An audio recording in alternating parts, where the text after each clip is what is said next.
La práctica de la ética en la función pública. Beneficios para la gestión de gobierno. Primera parte. Introducción. Marco conceptual. La realidad de la administración pública en Paraguay.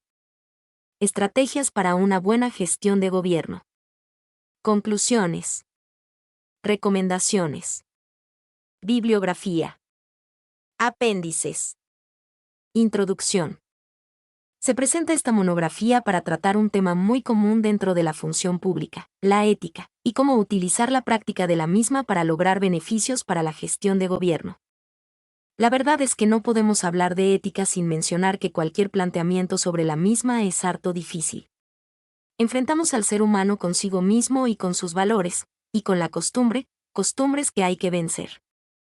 Pero que como seres humanos que somos, tenemos la capacidad del raciocinio y podemos cambiar nuestro común actuar, con voluntad y practicar la ética. Nos hemos puesto a investigar cómo esta práctica de la ética en la función pública pudiera convertirse en un puntal para mejorar la gestión del gobierno. Además, este trabajo pretende ofrecer posibilidades de mejores prácticas para lograr una mejora administrativa gubernamental. Parte I. Capítulo I. Marco conceptual. Ética. Es discutible hasta dónde los seres humanos hemos avanzado en elaborar teóricamente una ética universal, compatible con la pluralidad de concepciones del hombre y credos religiosos que coexisten hoy en el planeta. Mucho más discutible aún hasta dónde esa ética tiene validez práctica y regula eficazmente las relaciones internacionales. El conjunto de instrumentos del derecho internacional, declaraciones de principios y derechos, pactos, convenciones, recomendaciones, comisiones especializadas y aún instituciones como las Cortes Internacionales, suponen algo más que acuerdos pragmáticos. De alguna manera invocan un cuerpo mínimo de principios filosóficos y éticos de pretendida obligatoriedad universal. Pero eso está evidenciado en la ineficacia de esa incipiente ética mundial, incapaz de revertir el escándalo de 1.300 millones de personas que viven en extrema pobreza.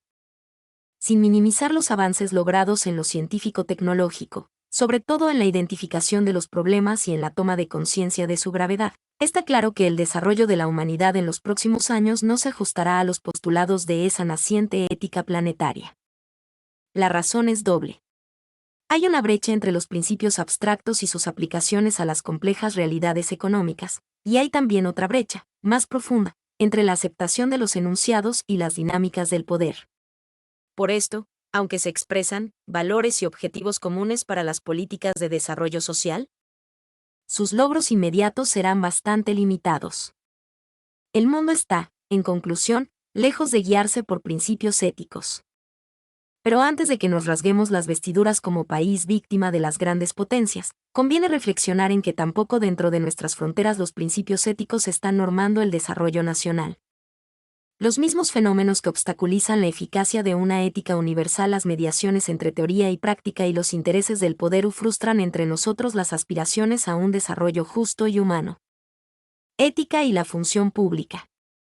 Nuestro sistema político tiene como base fundamental su legitimidad.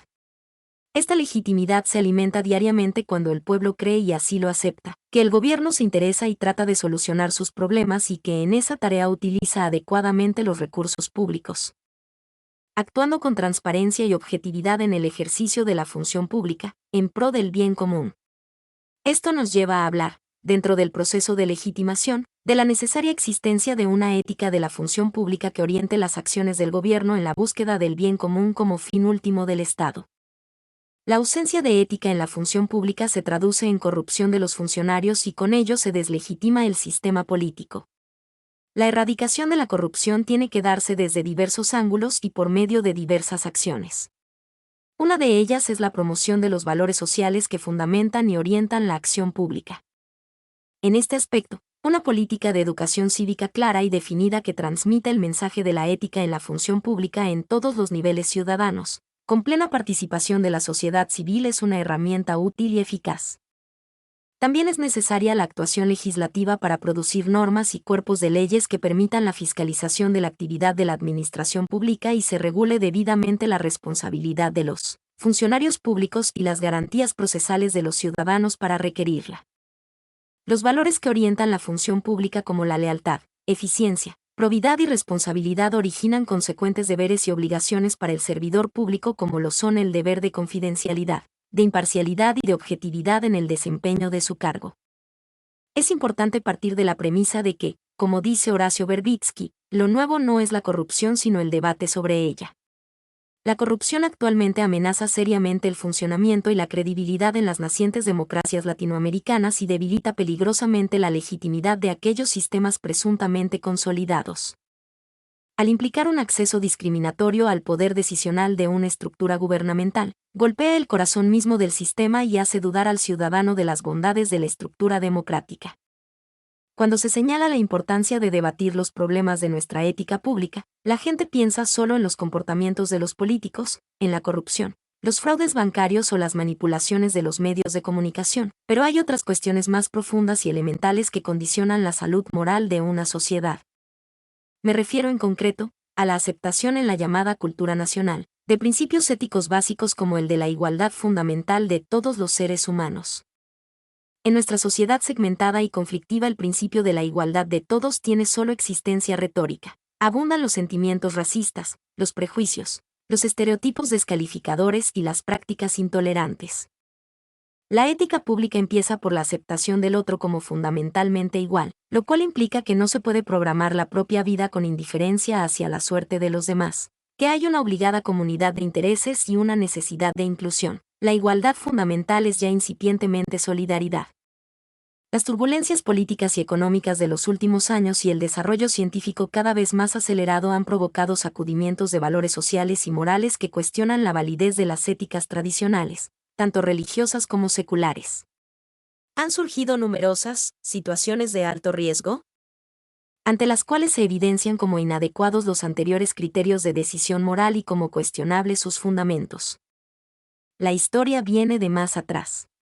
La crisis del pensamiento moral actual se gesta en la expansión de la modernidad racionalista y el avance prodigioso de la ciencia. Hoy aparecen, en trágico claroscuro, las grandezas y miserias de la razón. La amenaza de la energía atómica, el sombrío panorama ecológico o los riesgos de la manipulación del caudal genético del hombre son ejemplos de esas situaciones colectivas de alto riesgo a las que, como aprendiz de brujo, nos ha conducido una ciencia sin controles éticos. ¿Los callejones sin salida evidencian la dialéctica de la Ilustración? Adorno, en que culmina esta transición a la posmodernidad, la serpiente se ha mordido la cola, y hoy comprobamos que nuestros avances han sido también retrocesos. Ética pública. Marco legal. El marco legal es el conjunto de normas legales y reglamentarias que establecen las normas de comportamiento de los funcionarios e imponen estos límites mediante sistemas de investigación y acusación. Dado que inviste de eficacia jurídica a la infraestructura ética, opera como una función de control. Los principales elementos del marco legal de la infraestructura ética son el establecimiento de límites al comportamiento de los funcionarios y su aplicación efectiva mediante sanciones, así como el escrutinio y la iniciativa pública mediante la mejora de la transparencia en las actividades de gobierno, incluido el acceso a la información. Las normas de comportamiento esperado de los funcionarios son necesariamente exigentes, en la medida en que administran la autoridad y los recursos del Estado. Por tanto, toda normativa reguladora de la integridad del servicio público establece obligaciones jurídicas y normas de comportamiento esperado, axial como las consecuencias de su incumplimiento.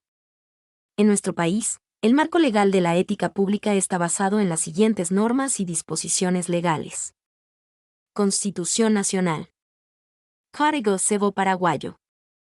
Código de Buen Gobierno para Instituciones Públicas de la República del Paraguay, elaborado por el Programa Umbral Paraguay 2006.